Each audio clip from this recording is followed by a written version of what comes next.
लद्दाख में एलएसी पर डिसएंगेजमेंट को लेकर भारत के संयम और कूटनीति की जीत हुई है। चीन की अकड़ ढीली पड़ गई है। बड़ी खबर यह है कि चीन की सेना विवाद वाली जगह से पीछे हट रही है और यह सच चीन के रक्षा मंत्रालय ने खुद स्वीकार किया।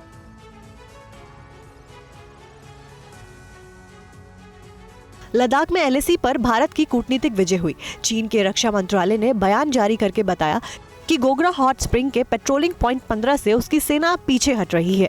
यहां गलवान में हुई हिंसक झड़प के बाद से ही दोनों देशों की सेनाएं आमने सामने थीं। ये अच्छी खबर उस वक्त आई है जब अगले हफ्ते उज्बेकिस्तान में एससीओ समिट में प्रधानमंत्री नरेंद्र मोदी और चीन के राष्ट्रपति शी जिनपिंग एक दूसरे से मुलाकात करेंगे।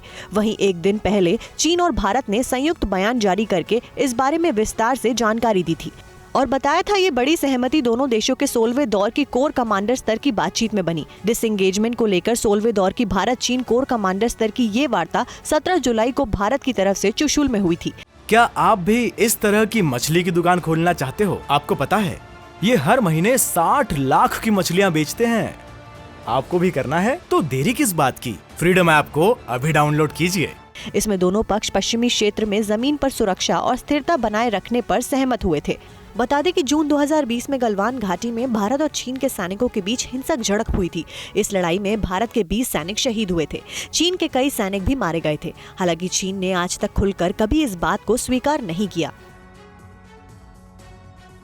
और वहीं ताइवान के बाद अब ऑस्ट्रेलिया ने भी चीन पर गंभीर आरोप लगाए हैं। ऑस्ट्रेलिया का आरोप यह है कि चीन के जहाज दक्षिण चीन सागर में उसके जहाजों का पीछा कर रहे हैं। ताइवान के मसले पर अमेरिका से तनातनी के बीच चीन समंदर में एक बार फिर टेढ़ी चाल चल रहा है। चीन की सेना अमेरिका के करीबी साझेदार ऑस्ट्रेलिया पर दबाव बढ़ाने की कोशिश कर रही है। ऑस्ट्रेलिया का आरोप है कि चीन के जहाज दक्षिण चीन सागर में उसके जहाजों का पीछा कर रहे हैं। ऑस्ट्रेलिया की नेवी सोमवार से कई देशों की नेवी के साथ मिलकर युद्ध का अभ्यास करने वाली है। ऑस्ट्रेलिया की पोर्ट डार्विन से शुरू होने वाले काकाडू नेवल एक्सरसाइज से पहले ऑस्ट्रेलियन नेवी के वाइस एडमिरल मार्क हैमंड ने चीन पर गंभीर आरोप लगाया है। ऑस्ट्रेलिया का कहना है कि उसके जहाजों के पास चीन के जहाज पहले भी आते थे, लेकिन हाल के दिनों में चीन का बर्ताव बदल गया है। फरवरी में चीन की नेवी ने ऑस्ट्रेलियाई जहाज पर लेजर अटैक भी किया। ऑस्ट्रेलिया का कहना है कि चीन की नेवी जिस तरह का बर्ताव कर रही है वो पूरी तरह अनप्रोफेशनल है। जिस तरह की हरकतें चीन की नेवी कर रही है, दुनिया की कोई नेवी वैसा नहीं करती। हालांकि इसके साथ ही ऑस्ट्रेलिया ने भी ये साफ कर दिया कि चीन की हरकतों का कोई असर नहीं पड़ने वाला। दक्षिण चीन सागर में ऑस्ट्रेलिया की गतिविधियां पहले की तरह जारी रहेंगी। अमेरिका कर रहा है रूस के खिलाफ बड़े एक्शन की प्लानिंग। जो बाइडेन करेंगे रूस के दुश्मन देशों के साथ मीटिंग। G7, यूरोपियन यूनियन और नाटो के साथ ज्वाइंट मीटिंग होगी। रूस यूक्रेन जंग पर बड़ा फैसला लेंगे जो बाइडेन।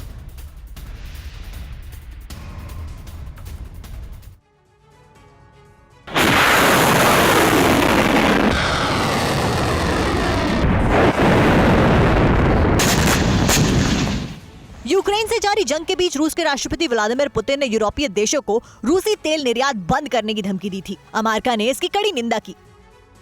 फिर अमेरिका के विदेश मंत्री एंटनी ब्लिंकन ने एक दिन पहले रूस के हमलों का सम्मान कर रहे यूक्रेन और उसके 18 पड़ोसी देशों को $2 बिलियन से अधिक की नई सैन्य सहायता देने की घोषणा की। और अब अमेरिका से बड़ी खबर यह है कि पुतिन की आक्रामकता को काउंटर करने के लिए राष्ट्रपति जो बाइडेन रूस के दुश्मन देशों के साथ मिलने वाले हैं। बाइडेन आज ही G7 में शामिल देशों, यूरोपीय यूनियन और नेटो में शामिल देशों के साथ अहम मीटिंग करने जा रहे हैं। इस मीटिंग में बाइडेन इन देशों के साथ मिलकर रूस के खिलाफ नया एक्शन प्लान बना सकते हैं।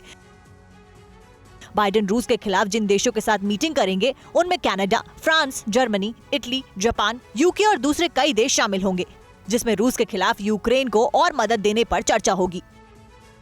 क्या आप भी इस तरह की मछली की दुकान खोलना चाहते हो? आपको पता है ये हर महीने 60 लाख की मछलियाँ बेचते हैं।